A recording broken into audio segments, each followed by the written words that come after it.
दोस्तों नमस्कार। मैं आज आपको उत्तराखंड के एक प्रसिद्ध मंदिर दूनागरी के बारे में बताने जा रहा हूँ।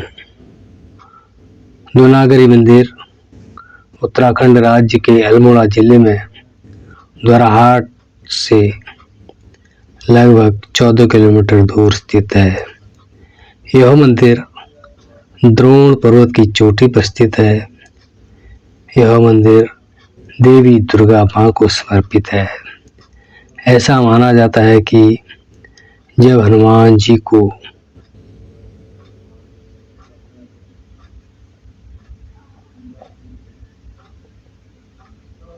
संजीवनी बूटी लेने के लिए भेजा गया,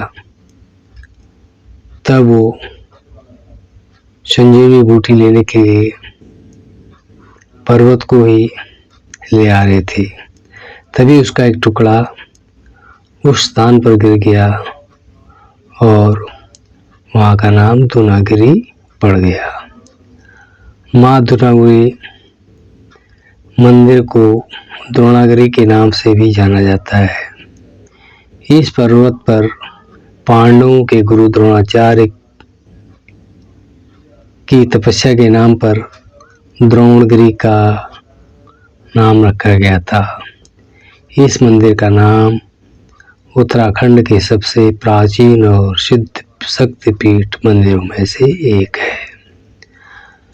माँ दूनागरी का यह मंदिर उत्तराखंड के कुमाऊं में वैष्णो देवी के बाद दूसरा सबसे बड़ा शक्तिपीठ है। दूनागरी मंदिर में कोई मूर्ति नहीं है। प्राकृतिक रूप से निर्मित सिद्ध पिंडों की पूजा माता भगवती के रूप में की जाती है। दूनागरी मंदिर में अखंड ज्योति मंदिर की एक विशेषता है। दूनागरी माता के वैष्णवी होने के कारण इस स्थान पर किसी भी प्रकार की बलि नहीं दी जाती। यहाँ तक कि मंदिर में प्रसाद के रूप में चढ़ाए गए नारियल को भी मंदिर परिसर में नहीं तोड़ा जाता। दूनागरी मंदिर पहाड़ की चोटी पर स्थित है। यह मंदिर समुद्र तल से 8000 फीट की ऊंचाई पर स्थित है और सड़क से लगभग 365 सीढ़ियों से होकर मंदिर तक पहुंचा जा सकता है। सीढ़ियां ढकी हुई है और पूरे रास्ते में हजारों घंटियां लटकी हुई है जो लगभग एक जैसी है। दूनागरी मंदिर उत्तराखंड के काले ग्रेनाइट पत्थरों से ढका हुआ है और इसके गर्भगृह के भीतर एक छोटा अभयारण्य है। विभिन्न स्तरों पर चौड़े गलियारे और सीढ़ियों का निर्माण किया गया है ताकि सभी लोगों के लिए मंदिर की ओर चढ़ना आसान हो सके। यह हरे भरे और देवदार के घने जंगलों से घिरा हुआ है। ठंडी हवा और विशाल हिमालय के शानदार दृश्य में मन बहुत शांत हो जाता है। दूनागरी मंदिर का रखरखाव का कार्य आदि शक्ति मां दूनागरी मंदिर ट्रस्ट द्वारा किया जाता है। दूनागरी मंदिर में ट्रस्ट द्वारा प्रतिदिन भंडारे का आयोजन किया जाता है। दूनागरी मंदिर से हिमालय पर्वत की पूरी श्रृंखला देखी जा सकती है। कहा जाता है कि त्रेता युग में रामायण के युद्ध में मेघनाद के तीर से लक्ष्मण घायल हो गए थे। तब सुसेन वैद्य ने हनुमान जी से द्रोणांचल नामक पर्वत से संजीवनी बूटी लाने को कहा था। हनुमान जी पूरे द्रोणांचल पर्वत को ले जा रहे थे और पर्वत का एक छोटा सा टुकड़ा उस स्थान पर गिरा।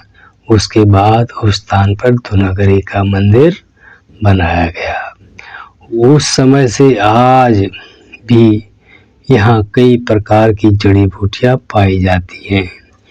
एक अन्य पौराणिक कथा देवी पुराण के अनुसार अज्ञातवास के दौरान पांडवों ने युद्ध जीता और द्रौपदी के अस्तित्व की रक्षा के लिए दूनागिरी मंदिर में मां दुर्गा की पूजा की। पांडवों ने अपने निर्वासन के दौरान युद्ध जीता और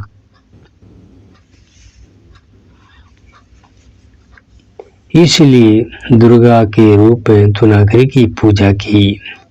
दूनागिरी का उल्लेख स्कंद पुराण के मानस खंड में भी मिलता है। दूनागिरी देवी को महामाया हरिप्रिया के रूप में वर्णित किया गया है।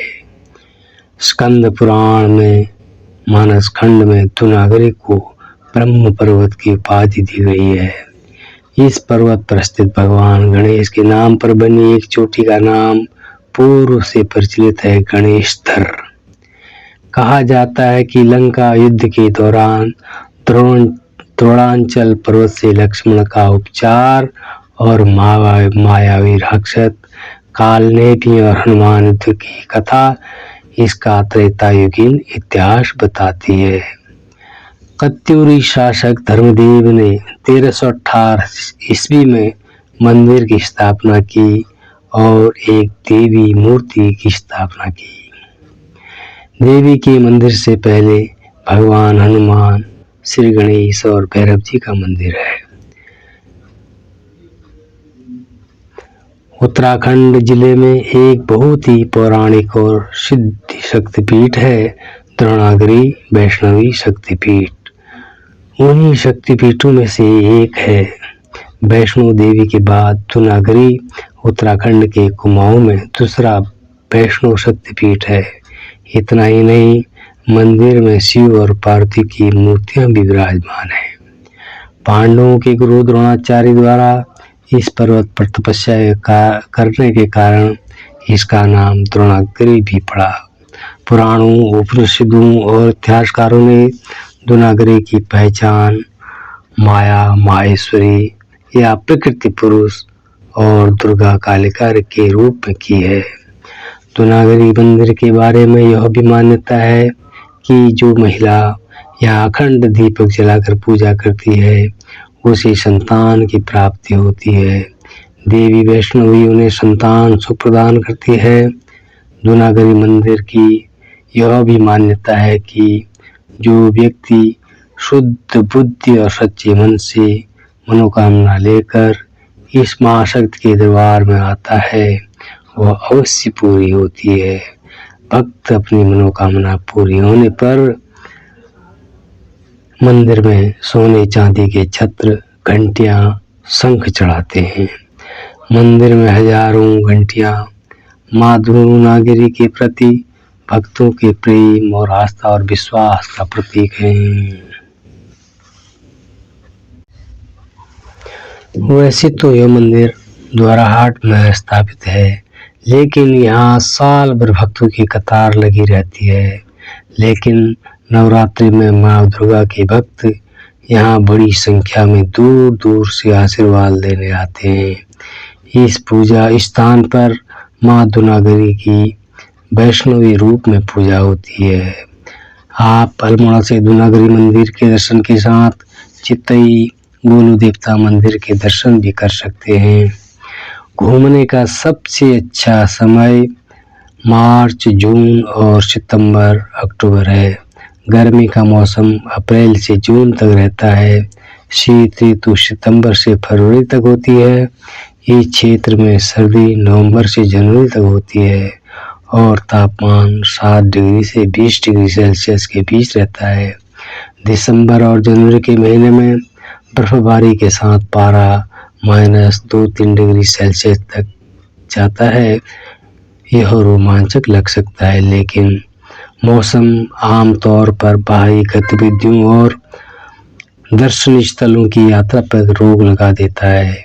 यदि आप कभी कभार दर्शनीय स्थलों की यात्रा के साथ ज्यादातर घर के अंदर रहने की योजना बनाते हैं तो सर्दी अच्छी है। कुमाऊं पहाड़ियों के भीतर एक भौगोलिक स्थिति होने के कारण शहर में हर साल काफी मात्रा में वर्षा होती है। तकनीकी रूप से मानसून जुलाई से शुरू होता है और सितंबर तक रहता है, इसीलिए इस दौरान यात्रा करने का यह समय अच्छा नहीं हो सकता। लेकिन यदि आप हिमालयी मानसून का स्वाद लेना चाहते हैं तो इस दौरान यहाँ आना जीवन भर का अनुभव साबित होगा। यदि जुलाई अगस्त के दौरान दौरा किया जाए तो पर्यटक जागेश्वर मानसून महोत्सव देखने के लिए जागेश्वर मंदिर जा सकते हैं। यहाँ हर साल जुलाई से शुरू होकर 15 अगस्त तक चलता है। सितंबर में नंदा देवी महोत्सव भी देखा जा सकता है। भक्त नंदा देवी मंदिर में नंदा देवी की पूजा करके आते हैं और समृद्धि जीवन के लिए आशीर्वाद मांगते हैं। यहाँ पूरे वर्ष सुखद जलवायु रहती है। हालांकि गर्मियों के महीने मार्च जून पर्यटकों के लिए सबसे अच्छा समय होता है, क्योंकि यहाँ उतनी गर्मी नहीं होती, इसलिए तापमान ठीक ठाक रहता है। कुमाऊं का यह क्षेत्र जो गौरवशाली हिमालय के भीतर एक आश्चर्यजनक रूप में आकर्षित स्थान है। हिमालय के उत्तराखंड के अल्मोड़ा जिले में समुद्र तल से 8800 फीट की ऊंचाई पर, दूनागरी भारत के उत्तराखंड के अल्मोड़ा जिले में समुद्र तल से 1750 मीटर की ऊंचाई पर पाया जाने वाला एक खूबसूरत पहाड़ी शहर है।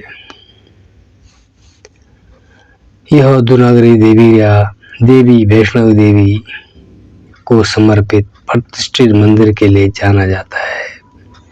यह मंदिर गौगास घाटी का मनोरम दृश्य प्रस्तुत करता है। दूनागरी मंदिर मल्ला सुराना द्वाराहाट में स्थित है। मंदिर परिसर तक पहुंचने के लिए 365 सीढ़ियां चढ़नी पड़ती है। द्वाराहाट उत्तराखंड के अल्मोड़ा जिले में स्थित एक शहर और नगर पंचायत है।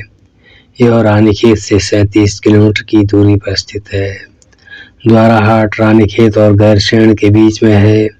रानीखेत कौसानी रोड और अल्मोड़ा बद्रीनाथ रोड के चौराहे पर स्थित है। दूनागरी मंदिर दिल्ली से लगभग 400 किलोमीटर और नैनीताल से 100 किलोमीटर की दूरी पर स्थित है। यहाँ आने के लिए निकटतम हवाई अड्डा पंतनगर है। दूनागरी पहुंचने के लिए दिल्ली से पंतनगर तक सीधी उड़ान है, जिसमें लगभग 1 घंटा लगता है। उसके बाद आप बस द्वारा या छोटे वाहनों द्वारा दूनागरी मंदिर आ सकते हैं। रेल मार्ग द्वारा आप काठगोदाम निकटतम रेलवे स्टेशन है, जो 88 किलोमीटर के लगभग है।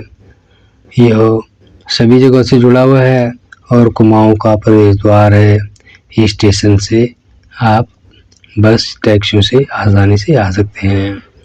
सड़क मार्ग से आप आ सकते हैं। आनंद विहार से कहीं से भी आ सकते हैं। दूनागरी मंदिर कई कारणों से प्रसिद्ध है। इसका समृद्ध इतिहास और किंवदंतियां हैं जो आपको सिखाएंगी और पिछली शताब्दियों के बारे में ज्ञान देंगी। यह आपकी तीर्थ यात्रा और संस्कृति के लिए प्रसिद्ध है। इस स्थान पर विभिन्न पवित्र हिंदू मंदिर हैं और यह त्योहारों के लिए भी प्रसिद्ध है। मंदिरों में हजारों घंटियां मां दूनागरी के प्रति भक्तों के प्रेम, आस्था और विश्वास का प्रतीक है। उत्तराखंड में एक कम प्रसिद्ध गंतव्य होने के कारण द्वाराहाट में बहुत सारे दर्शनीय स्थल और दिलचस्प जगहें हैं जो बड़ी संख्या में पर्यटकों को आकर्षित कर सके। इसमें कुछ प्राचीन मंदिर और धार्मिक स्थल हैं जो इतिहास प्रेमियों को आकर्षित करेंगे। मुख्य आकर्षण 11वीं शताब्दी का मंदिरों का एक समूह मृत्युंजय, ध्वज, बद्रीनाथ, दुर्गा, द्विज, देवल, रतन देवल, मनियार और कचरी हैं। इस पवित्र स्थल पर मुख्य आकर्षण एक प्राचीन बरगद का पेड़ है, जिसके नीचे स्वामी समर्थ सद्गुरु स्वामी समर्थ महाराज ध्यान करते थे, जिन्हें महाअवतार बाबा जी के नाम से भी जाना जाता है। माता वैष्णवी मंदिर को समर्पित मंदिर तक पहुंचने के लिए 1.5 किलोमीटर की चढ़ाई चढ़नी पड़ती है। यह मंदिर हर साल पूरे देश में कई तीर्थयात्रियों को आकर्षित करता है। यह मंदिर अपनी उच्च सभ्यता से शाही हिमालय का एक आकर्षण दृश्य भी प्रदान करता है। यहाँ पर घूमने के लिए पांडुखोली, लखनपुर मंदिर, भटकोट, बद्रीनाथ मंदिर, द्वाराहाट, योगदास सत्संग आश्रम, महाअवतार बाबा जी गुफा और सुखदेव मुनि आश्रम है। चौखटिया भी यहाँ से नजदीक पड़ता है। दोस्तों, आपको दूनागरी मंदिर से संबंधित जानकारी कैसी लगी हमें कमेंट बॉक्स में ज़रूर बताना। अगर आपको ठीक लगी हो तो लाइक करना, शेयर करना और हमारे चैनल जोशी 03 को सब्सक्राइब करना और बेल आइकन दबाना मत भूलिए। शेष अगले वीडियो में। धन्यवाद।